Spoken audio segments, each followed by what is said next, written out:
she received during a party at his home. Shane says Janelle's injuries are her own fault. Go ahead. Now, check it out. We're out here. This is where the barbecue is, right here. I was right here. Her car is right here. And I went like this. The kerosene caught on fire. It never happened to me before. I have used kerosene before. I don't care. All right. Well, anyway.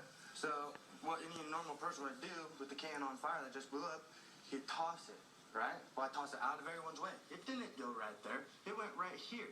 And she decides to jump in her car, which I don't know what she says. I told her in her eyes to move her car because I did not tell her to get into her car. I had all the flames and everything under control, and the can was right here. Well, she decided to jump in her car on her own behalf, roll down here, boop, kaboom, poof, there goes the can. Here comes the fire. She decides to jump out of her car for no reason, rolling some flames. Her car comes... Step back, step back. Well, I can't listen to anymore. Well, I think... Didn't ask you anything. Mr. Todd, I'm going to explain something to you. The proximate cause of her injuries was your stupidity. I don't agree. It's not relevant to me whether you agree with me or not, sir. That's why I have my education and my expertise, and you have yours. I understand. Now, she says that you're involved in fast food.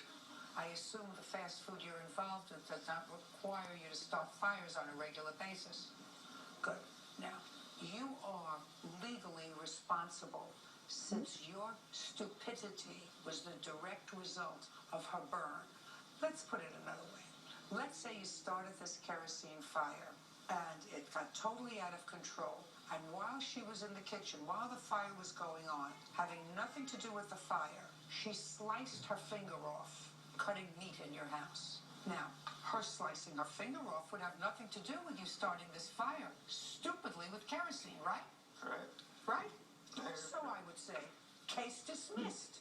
Your own negligence and your own stupidity in using a knife incorrectly or not taking proper care was the cause of your getting hurt. And just because you happened to do it in Mr. Todd's house doesn't make Mr. Todd responsible. Do you understand what I'm saying? Yes, I do, ma'am. But her burns were a direct result of your negligence. You got it? Yeah, I understand. Perfect. Judgment for the plaintiff in the amount of $5,000. That's all. That's it? Bodies are excused. You may step out. This way. Well, that's pretty ridiculous. I didn't get to say what I wanted to say. The pain consisted of Well, she jumped out of the car on her own stupidity. me spending a month at my house on the couch Caught herself on fire. with my foot up, not being able to do anything. She backed up over a can on her own stupidity. And the burn pretty much burned for that whole month. Got on fire. If she would have stayed in the car, she'd have been just fine. And now the next case. All parties in the matter of Keaton versus Parker. Step forward. 23-year-old Christine Keaton is suing her former live-in boyfriend, Christopher Parker.